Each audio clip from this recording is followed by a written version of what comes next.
नमस्कार। कार्यक्रम रंग तरंग में आपका स्वागत है। रंग तरंग के लिए कहा जा सकता है, रंग बातें करें और बातों से खुशबू आए। जी हाँ, रंग तरंग वो कार्यक्रम है जहाँ रंग बात करते हैं। रंग तरंग वो कार्यक्रम है जहाँ हमारी सभ्यता हमारे रूबरू होती है। रंग तरंग वो कार्यक्रम है जहाँ हमारी परंपरा हमसे संवाद करती है, यानी हमारी कला, हमारी संवेदनाएं हमारे साथ होती हैं। और इसीलिए कार्यक्रम रंग तरंग हर एक हफ्ते आपके लिए हम लेकर आते हैं, जिसमें कला के जो साधक हैं वो हमें बताते हैं कि हमारा जीवन कितना सुंदर है और रंगों के माध्यम से और सुंदर हो सकता है। तो चलिए एक बहुत ही सुंदर यात्रा पर आपको लिए चलते हैं। दोस्तों, हमारे समाज में न जाने ऐसी कितनी कहानियां हैं जिन्हें कहा जाता है कि वो नामुकम्मल हैं। रोमियो जूलियट की बात करें, लैला मजनू की बात करें या कोई और, ये सारी ही कहानियां नामुकम्मल हैं। लेकिन जब आप इसको पढ़ेंगे तब आपको एहसास होगा कि ये कहानियां तो मुकम्मल हैं। और अगर इनके किरदारों की हम बात करें तो ये वही किरदार हैं जो हर कहानी को जिंदा रखते हैं। और आज भी ये जितने भी किरदार हैं हर कहानी में उतर कर सांस लेने लग जाते हैं। और इसीलिए हम कहते हैं कि जब कोई भी कहानी मंच पर प्रस्तुत की जाती है तो वो कहानी हमें अपनी लगने लग जाती है। उसका हर एक अंश हमारे जीवन से जुड़ा होता है। इसीलिए हर नाटक हमारे दिल में उतर कर सांस लेता है। एक ऐसा ही बहुत ही सुंदर नाटक पेश किया गया, कहीं की ईंट, श्री राम सेंटर में। इसमें जितने भी किरदार थे सब युवा कलाकार थे, लेकिन इन युवाओं ने ये बता दिया कि भविष्य में वो बहुत आगे जाएंगे, क्योंकि हर एक कलाकार ने अपने अंदर का जो अभिनय था उसे उतार कर मंच पर रख दिया। तो कैसा रहा ये नाटक, आइए देखते हैं। जब सिराजुद्दीन ने अपनी आंखें खोली तो अपने चारों ओर औरतों, मर्दों और बच्चों का ठाठी मारता नाटक कहीं की ईंट अपने नाम की तरह ही टूटे हुए सूत्रों और बिखरे हुए विचारों की कहानी कहता है। ये प्रस्तुति 3 अलग-अलग कहानियों पर आधारित थी। खोल दो, डूबता हुआ आदमी और सर्जरी। दिल्ली के श्री राम सेंटर में आयोजित ये नाटक दर्शकों के लिए विशेष आकर्षण का केंद्र रहा। इस नाटक में सामाजिक विषय को प्रभावशाली ढंग से प्रस्तुत किया गया। कलाकारों ने अपने सशक्त अभिनय और भावपूर्ण संवादों से दर्शकों को मंत्रमुग्ध कर दिया। सारे शहर में हल्ला हो गया, घर में पड़ोसी के लल्ला हो गया। मंच सज्जा, प्रकाश व्यवस्था और संगीत ने नाटक की प्रस्तुति को और भी प्रभावी बना दिया। नाटक के अंत में दर्शकों ने तालियों की गड़गड़ाहट के साथ कलाकारों का उत्साहवर्धन किया। ये नाटक मनोरंजन के साथ साथ एक महत्वपूर्ण संदेश देने में भी सफल रहा। वो एक कलेक्टिव कुछ स्टोरीज़ हैं, हमने कहीं से कुछ उठाया, कहीं से कुछ उठाया। एक हमारे ही एक एक्टर हैं, उन्होंने लिखी है, और एक कुछ 2 कहानियाँ चेखव की हैं और कुछ हमने लिखा है। तो उसको पिरोया इस तरह से गया है कि वो बहुत ही अजीब-सा है। तो बेसिक कॉन्सेप्ट ये है जो हमारे नाटक का है, जो अगर आप देखेंगे नाटक तो आपको पता चलेगा। महान लेखकों की रचनाएं एक ही मंच पर लाने का ये प्रयास अपने आप में साहसिक था। इन कहानियों को एक ठोस नाट्य रूप देने की कोशिश की गई। नाटक में 2 कलाकार सूत्रधार के रूप में लगातार मंच पर मौजूद रहे और घटनाओं को जोड़ने का प्रयास करते रहे। सकीना, पूरे 3 घंटे सकीना सकीना पुकारता रहा, कैब की धूल छानता रहा, लेकिन उसकी वे जैसे जैसे अलग अलग ईंट और पत्थर उठाकर एक संरचना खड़ी कर रहे थे, वैसे वैसे दर्शक इस नाटक के साथ जुड़ रहे थे। स्टेशन पर पड़ी हुई लाश की ओर देखा, उसकी नाक टटोली और सिराजुद्दीन से बोला, खिड़की खोल दो। सकीना की मुर्दा शरीर में ऐसे प्रयोगात्मक कथानक में युवा कलाकारों की भूमिका और भी अहम हो जाती है। हर संवाद और हर शारीरिक क्रिया को कहानी को आगे बढ़ाना होता है, और युवा कलाकारों ने अपना परिचय अपने अभिनय से दिया।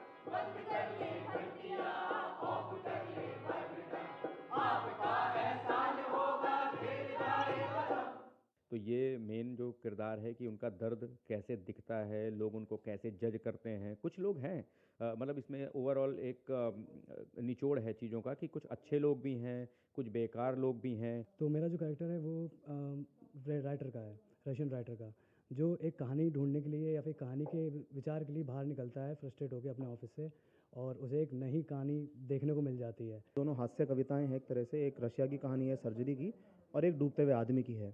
ऋषभ, आप कुछ कहना चाहेंगे? एक्चुअली नरेटर का काम होता है कि स्टोरियों को एक साथ बांधना, कि 4-5 स्टोरी है तो मतलब आम आदमी कनेक्ट नहीं कर पाता थिएटर में, एक के बाद एक चला देंगे। मुझे वही लगा जो इन सबको लगा। तुम देख के बात किया करो, तुमने डिक्शन की क्लास नहीं ली थी। ली तो मैंने उसकी भी ली थी। कहीं की ईंट युवा कलाकारों के लिए सीखने का एक महत्वपूर्ण अनुभव बनकर उभरता है। खास तौर पर डूबता हुआ आदमी की प्रस्तुति में अभिनय अपेक्षाकृत सधा हुआ नजर आता है। दोनों कलाकारों ने भाव और संयम के साथ अपने किरदार को निभाने की कोशिश की। ये स्टूडेंट प्रोडक्शन की तरफ से एक खूबसूरत मंचन था।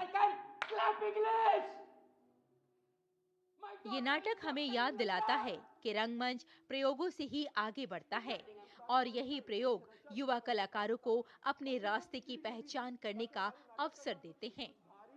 रेशमा की रिपोर्ट, रंग तरंग के लिए, डीडी न्यूज। आज तुम सच बोलने के मूड से आए थे क्या? हाँ, इतना सच नहीं बोलते। खैर, बोल दिया तो बोल दिया। यही खास बात है हमारी कहानियों की।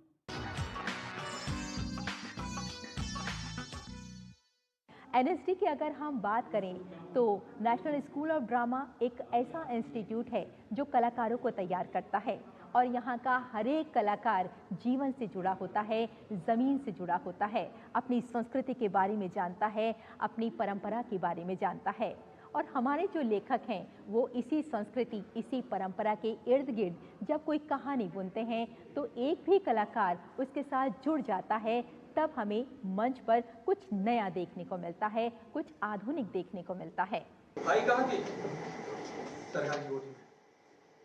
सीगल यानी वो परिंदा जो खुले आसमान में उड़ना चाहता है, मगर जमीन की सच्चाइयाँ उसके परों को जख्मी कर देती हैं।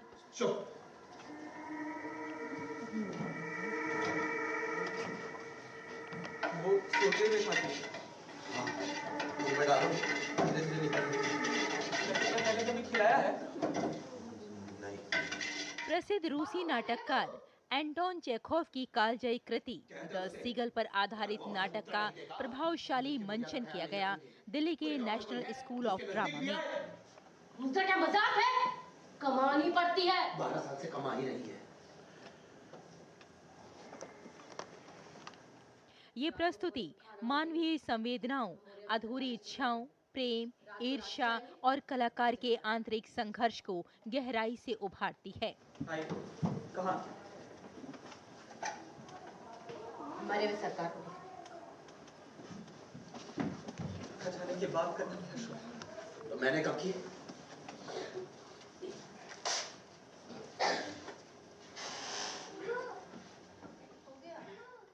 नाटक की कथा पात्रों के मनोविज्ञान को बारीकी से चित्रित करती है, जहां सपनों और यथार्थ के बीच का टकराव दर्शकों को सोचने पर मजबूर कर देता है। ए बाबे, क्या चाहिए तुझे?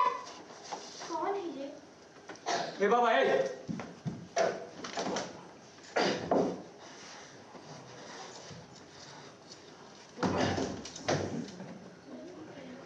तुम्हारा इंतजार कर रहा है। ऐसे तैयार है। मंच सज्जा सादगीपूर्ण होते हुए भी भावपूर्ण थी, जिसने कथा के भावनात्मक प्रवाह को सशक्त बना दिया। प्रकाश और संगीत का प्रयोग नाटक की संवेदनशीलता को और गहरा करता चला गया।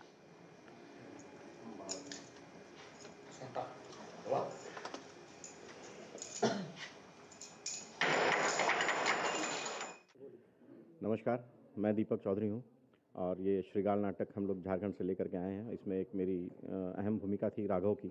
अमीर आदमी है और लोगों को पैसे कर्ज दिया करता है और कर्ज के एवज में वो अच्छा खासा वो लेता है। ऐसा बहुत कम होता है कि छोटे शहरों के लोग थिएटर देखें या थिएटर को मुकाम मिले जो बड़े शहरों में मिलता है, जैसे कलकत्ता हो गया, बम्बई हो गया या दिल्ली हो गया। तो हम जैसे कलाकारों को ऐसे बड़े प्लेटफॉर्म में सरकार सहयोग करे, संस्थाएं सहयोग करें तो ज़रूर हमारी कला आगे तक जाएगी। सो लकी कि हमें यहाँ पे परफॉर्म करने का अपॉर्चुनिटी मिला है। ये एक छोटा सा ट्राई था, मतलब belonging from a small city, कि हम लोग यहाँ पे परफॉर्म कर पाए and in future also will try our best कि हम इससे भी अच्छा और ज़्यादा परफॉर्म करते रहें।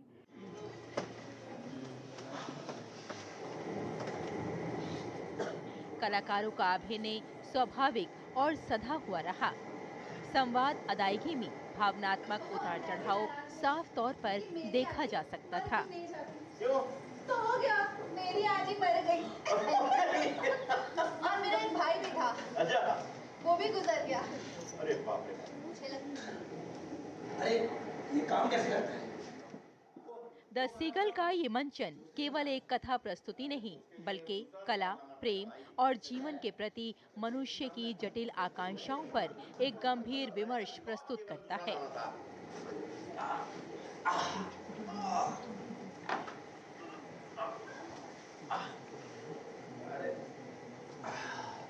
का मुंह तो देखते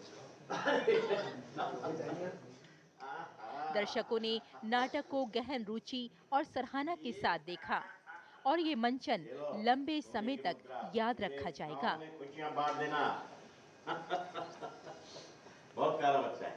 तो हम लोग बस एक छोटा सा प्रयास कर रहे हैं कि आप जो आज कर रहे हैं तो वो कहीं ना कहीं आपके लिए ही मतलब हानिकारक है। वो आपको फ्यूचर में जो आप बोइएगा वो मिलेगा। जैसे इस नाटक में आप देखें कि उसका बेटा एक समय के बाद अपने बाप की तरह वो बनना चाह रहा है और बन जाता है, तब उसके पिता को रियलाइज होता है कि नहीं, हम जो किए हैं हम बहुत गलत किए, क्योंकि संस्कार घर से ही मिलता है। को बना देता है पिशाच, बिना परिश्रम धन प्राप्त। ये नाटक हमसे सवाल करता है, क्या हर ख्वाब का पूरा होना जरूरी है?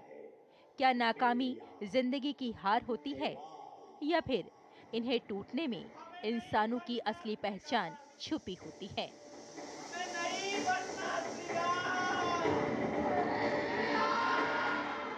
रेशमा की रिपोर्ट, रंग तरंग के लिए डीडी न्यूज।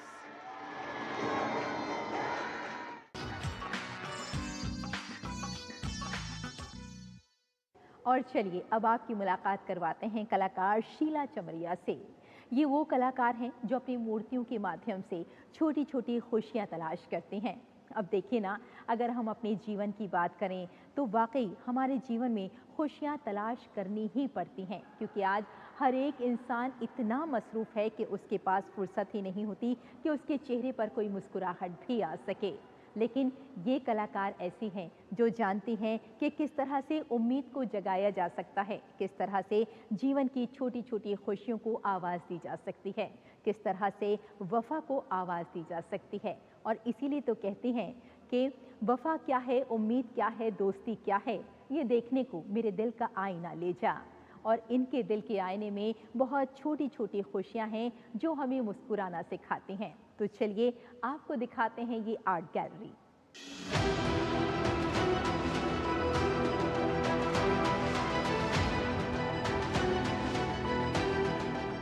दिल्ली के त्रिवेणी कला संगम में छोटी छोटी खुशियां कला प्रदर्शनी आयोजित की गई। शीला चमारिया ने इस कला प्रदर्शनी में जीवन के कई रंग दिखाए। प्रदर्शनी में प्रस्तुत कलाकृतियां दैनिक जीवन के उन पलों को उकेरती हैं जो साधारण होते हुए भी मन को गहराई से स्पर्श करते हैं, जैसे मुस्कान, उम्मीद, स्नेह और आत्मीयता। रंगों, रेखाओं और भावों के माध्यम से कलाकार ने ये संदेश दिया कि खुशियां किसी बड़े उत्सव की मोहताज नहीं होती, बल्कि वे हमारे आसपास बिखरी रहती हैं। ये कला प्रदर्शनी न केवल सौंदर्य बोध को समृद्ध करती है, बल्कि दर्शकों को आत्मचिंतन और सकारात्मक दृष्टि अपनाने के लिए भी प्रेरित करती है।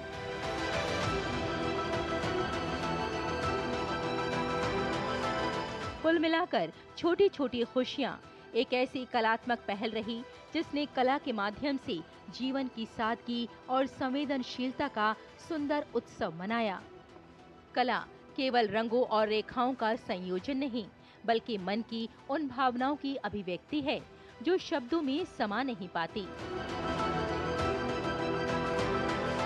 मुझे लगता है कि ये जो मैंने मोमेंट्स डिपिक्ट किए हैं वो मेरी लाइफ मेरे अराउंड लाइक जो लोग होते हैं उनकी लाइफ, वहाँ से मैंने कैप्चर करके एक्सप्रेस किया है। And they are very small moment, छोटी छोटी खुशियाँ हैं, क्योंकि मैं छोटी छोटी खुशियाँ ही मिलके बड़ी खुशी बनती है।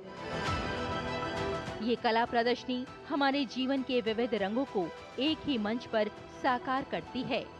यहाँ प्रदर्शित प्रत्येक कृति किसी सपने की झलक है, किसी अनुभूति की आवाज है और किसी अनकही कहानी का चित्रात्मक रूप है।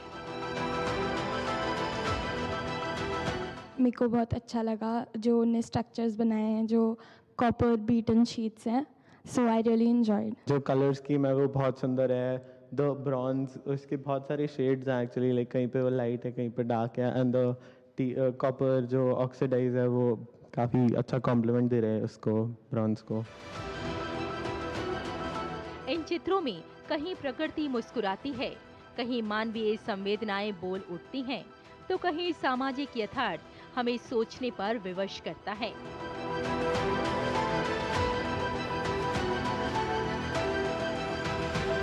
कलाकार ने अपनी कल्पना, अनुभव और संवेदना को रंगों में ढालकर दर्शकों के सामने प्रस्तुत किया। ये प्रदर्शनी हमें ये सिखाती है कि कला देखने की नहीं बल्कि महसूस करने की चीज है। रेशमा की रिपोर्ट, रंग तरंग के लिए डीडी न्यूज।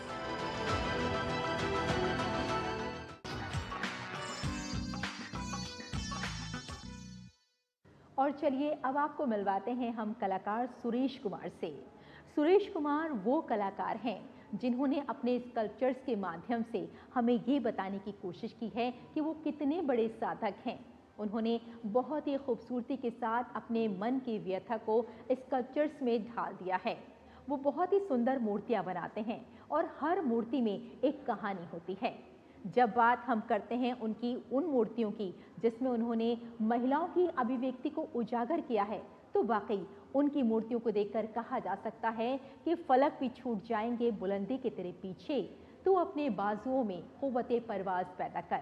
जी हाँ, उन्होंने बता दिया है अपनी मूर्तियों के माध्यम से कि महिलाएं सुंदरता के साथ साथ अच्छा सोच सकती हैं, जीवन में आगे बढ़ सकती हैं और कहीं ना कहीं बहुत संवेदना के साथ अपने आप को कायम रख सकती हैं, क्योंकि उनके अंदर शक्ति का प्रतीक कूट कूट कर भरा होता है। तो कैसी रही उनकी ये प्रदर्शनी, आइए जान लेते हैं। विजन अनवील्ड न केवल एक कला प्रदर्शनी है बल्कि स्त्री अस्तित्व और उसकी अभिव्यक्ति का कलात्मक उत्सव भी है।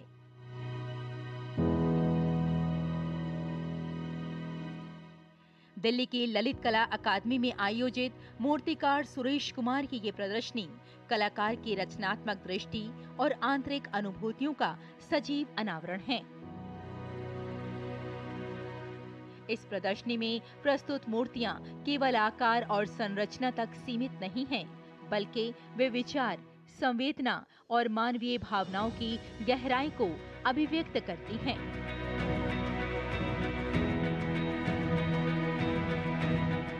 सुरेश कुमार ने अपने स्कल्पचर्स के माध्यम से नारी को केवल सौंदर्य का प्रतीक नहीं, बल्कि विचार, चेतना और आत्मसम्मान की जीवंत प्रतिमा के रूप में प्रस्तुत किया है।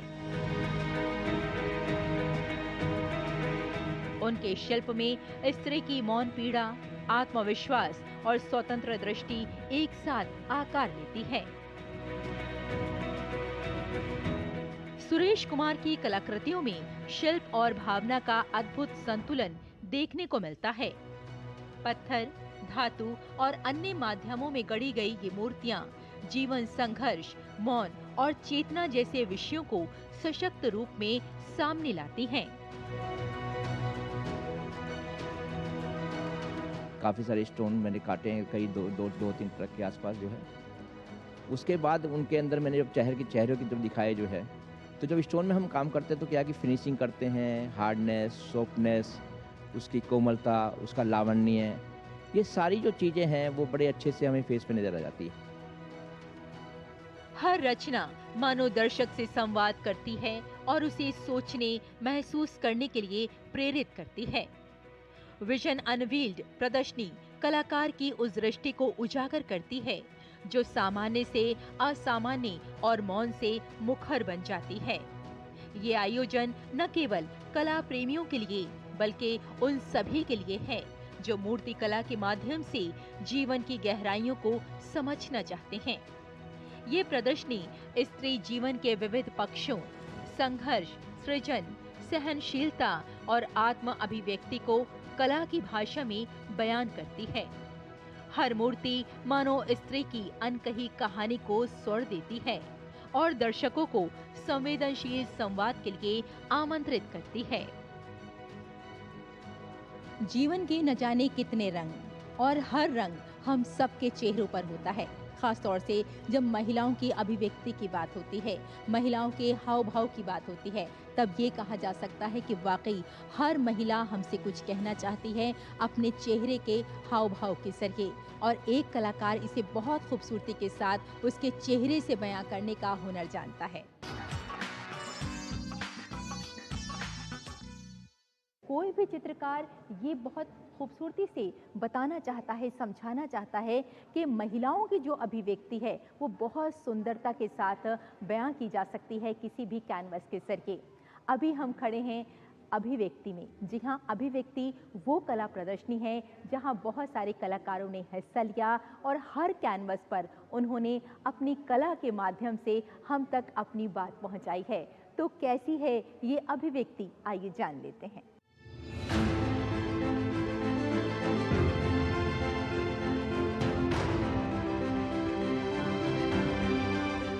अभिव्यक्ति के नाम से ललित कला अकादमी में आयोजित इस कला प्रदर्शनी में जीवन के अनेक रंग देखने को मिले। प्रदर्शनी में लगी कलाकृतियां केवल देखने की वस्तु नहीं थी, बल्कि वे जीवन से जुड़े भावों और अनुभवों को सरल रूप में सामने रखती थी। कलाकारों ने रंगों, रेखाओं और आकारों के माध्यम से रोजमर्रा के जीवन, मानवीय संवेदनाओं, संघर्ष और उम्मीद को अभिव्यक्त किया। हमारा जीवन भी एक कैनवस है और हम सब इसके कलाकार। हमारे चारों ओर बिखरे ये रंग, ये सिर्फ आभाएं नहीं, ये तो हमारी भावनाओं की जुबान है। जब सूरज उगता है तो प्रकृति के सारे रंग खिल उठते हैं और हमें एक नई उम्मीद, एक नई ऊर्जा देते हैं। प्रदर्शनी में कई कलाकारों ने अपनी इसी कला को कैनवस पर उतारा।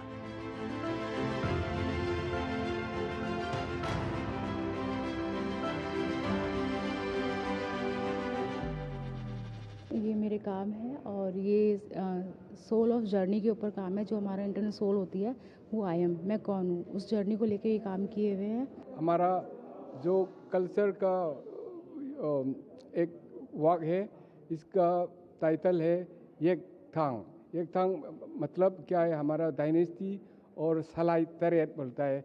इसका हर कलर एक ही है और दाव वो भी अलग अलग क्लान को होता है। इसी को हम हमारा कल्चर, हमारा आइडेंटिटी को दिखाने के लिए हम दिल्ली में एग्जीबिशन के लिए आया हूँ। और ये मेरा काम है, इसमें फीमेल के इमोशन को दिखाया है मैंने कि वो किस तरह से एक बंधन में रहती है, फिर धीरे धीरे अध्यात्म की ओर जाती है। मैंने ये दिखाया है।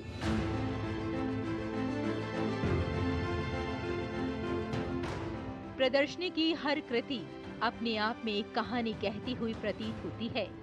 कहीं खुशी और सुकून के पल दिखाई देते हैं, तो कहीं जीवन की कठिनाइयों और सच्चाइयों का चित्रण मिलता है।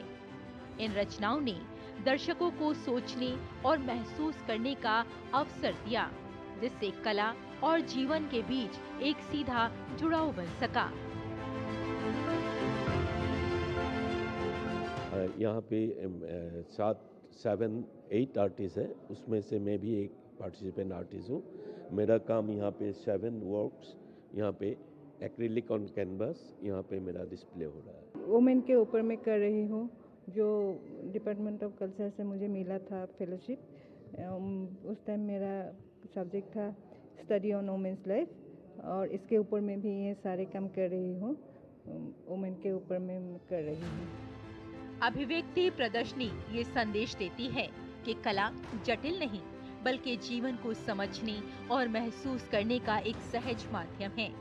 ये आयोजन कला प्रेमियों के लिए एक सुंदर अनुभव रहा, जहां सरल शब्दों और रूपों में जीवन की गहराई को देखा और समझा जा सका।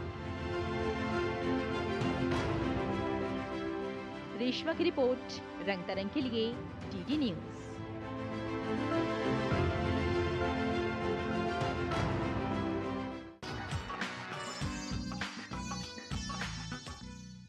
जितने भी कलाकार हैं ये बहुत बड़े साधक होते हैं। इनके जीवन का हर लम्हा कला के लिए समर्पित होता है और हम सब अपने कार्यक्रम रंग तरंग के माध्यम से हमेशा से ऐसे ही कलाकारों को ढूंढ कर आपके सामने पेश कर देते हैं। तो बस इसी रंग और तरंग के साथ आपसे हम यही अनुमति चाहेंगे। नमस्कार।